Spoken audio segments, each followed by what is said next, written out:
Alright, rolling sound speed. Recording ready. Rolling. Okay, marker.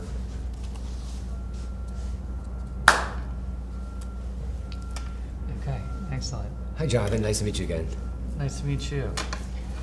If you don't mind, I'd like to start by showing you a quick 1-minute video.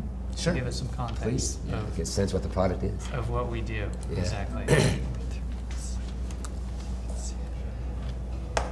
NeuroNet is a movement-based learning program. The program uses rhythm and movement to engage children. Children learn to focus, process, and retrieve information fast enough so that they become fluent in reading, math, and handwriting. iPad assessments measure progress in early literacy and math skills. Easy-to-read reports show who is on track, who needs a little extra help, and who is in trouble. NeuroNet also helps young learners develop social and emotional skills. Children develop confidence and a growth mindset. I like NeuroNet because after NeuroNet, it feels like I can do anything. NeuroNet really gave me a big push to help me.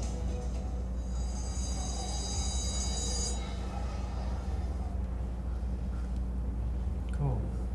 Great. So, the problem that this solves, kids, states are seeing this, schools are seeing this. A lot of kids are coming to school without school readiness. They're coming to school with a lot of passive screen time. They're less engaged in motor skill development before getting into school. They have less experience with conversational turn-taking with adults. And as a result, in early childhood and early elementary, this presents itself with classrooms of kids that are more disruptive. States are seeing more kids qualify for special services. That means more money going to special ed, more OT, more speech. We can't, there isn't a turnkey solution to that. There are, however, ways to mitigate and to help more of those kids get on track. And that's what NeuroNet's all about. And is the funding for this, I want to get into the science Sure. behind this, is the funding for this special ed funding? Typically, so we've seen different types of funding. We've seen Title I funds used, we've seen special ed funds used, we've seen some general funds used in curriculum. But probably not so much the latter, right? It'd be either Title I, where right. schools that need Special ed. extra, Yep. low income, or special ed. Yep. And who makes the decision usually? Typically, so we have both. Sometimes we have administrators who will meet at a conference and say, hey, we really need this. And other times we'll have teachers or therapists say, hey, we really need this. And when you identify, do they start with like a regular classroom, and is that the model, or is it no? We've identified we have kids who lack some of this readiness and Right. emotional and physical and conversational Sure. readiness, and then they pull them out and it becomes part of the special ed, or how does it play out? How does that work? Yeah. Great question. So we recommend, and most of our implementations are gen ed implementations. We recommend that from an inclusion standpoint, if they have staffing on the support side, that they come in and support those kids who need a little extra help. Additionally, if again, time and resources permitting, they can also pull those kids out and repeat the same activities with those kids individually so that they get more support. So talk me through the movement based. I mean, so if I adopt this, Right. and I'm a teacher, Right. of a regular, let's say, Right. ELA, Sure. grade 1. Right. What do you get? What I get? Yeah. Yeah, sure. So I'll pull up. If I can find my mouse here. You would have this Great is picture. this is our pre-K, and that's Guatemala. Back when I We all had hair at one point. back when I had hair. So the teacher gets a simple, locally installed software. This is displayed on the smart board. Teacher logs in. So it's on the, so you're selling through the school. That's how it works, and it gets loaded in their Yeah. smart board. So Yeah. it's locally. It's It's locally installed. locally hosted if it's Yeah. or if it's in the cloud, the school is using the cloud. But Right. Okay. Right. So each teacher would have a software license. They would log in. Each program has 8 levels, 4 weeks. So we have 160 days of content for a 180-day school year. And the level is that what is that? What is that aligned to? Like a grade level or levels? Just the within- beginning of the program. Beginning of the So program. this is So when did you start this program? This is pre-K 4. It's pre-K4, and it goes Right. up to grade 2. Okay, Right. so ideally you start this at pre-K. Ideally. Okay. Right. But if you started at grade 1, you'd be at like level 6 or something. Well, no. It's each. It's a unique software. So Okay. pre-K is a unique Okay. 8 level. Oh, each. 4 week. Okay, got. That's Yeah, what I was trying right, to ask. So right. pre-K has 8 levels. Yep. Grade 1 has. Kindergarten Yep. has. Yep. Okay. Yep. Got So it. each program's got a unique set of Got it, 160 got it, days of content. So the teacher would log in. They'd simply choose their level and week. The program remembers where they left off. It tracks how many times the different activities are completed. We have all So this movement data. is actually they're actually doing things. It's almost like. Yeah. It's there's very much a kind of Sesame Street. And that's just to get them to follow instructions Uh-huh. and get their energy out and Yep. and then songs obviously sing and Exactly, rhymes. songs and rhymes. And then Yep. what's the next one? We'll fly through this really quick. But there's a setup song, 4-year-olds. So this is all on the smart board. Yep. They're following this. They follow along, The they teacher's get just their sort of stools. observing. Yep. The teacher can roam. It's meant to be very hands off. The teacher can roam and encourage kids. And they go through this whole battery of gross motor. And then we weave into this academic skills. In particular, it starts out very simple with just colors, but then it becomes And colors 1, plus and object. a 2, and a ready, go. So Tick, tock. here's the Red, motor pattern. Tock. yellow, Quickly, this Tick, becomes red tock. pen, blue, Tick, blue tock. car. So they're all shouting this out. And, Yeah, okay. yep. And then And with, this is like pre-K, right? Yep, Okay, yep. yeah. and then with math, it's, again, very And a simple, 1, very clean. and a 2, and a ready, We present Go. numbers in different ways. tock. We present them 4 as fingers. tick, tock, We present them as 2 fingers. sets tick, of fruit. tock, 4 fingers, tick, tock, Yeah, it is 2 sort of like Sesame fingers, Street in the Tick, classroom. tock. Yeah. 2 Yeah. fingers, tick, Yeah. tock. 1. What are your costs for developing a program? And how much have you spent already? Good question. So we've raised 600,000 so far. We cost per program. We could probably go back and figure that out. I'd say. Well, how much have you spent so far? I mean, you spent all 600,000. Now we've deployed all that capital. Okay. Um, And you I have. would you have- estimate about 150 went in the product. And you use, I assume, just contractors to do all this stuff. Yeah. And who's your team? We've You're got the founder, I assume. Yeah. We've got 12 people on the team. Full time or part time? No, almost everybody is part-time. Right. So we need a diverse skill set more than we need Right. That makes sense, yeah, full-time, yeah, totally, full-time yeah. team. So we've got developers in South Africa and Australia.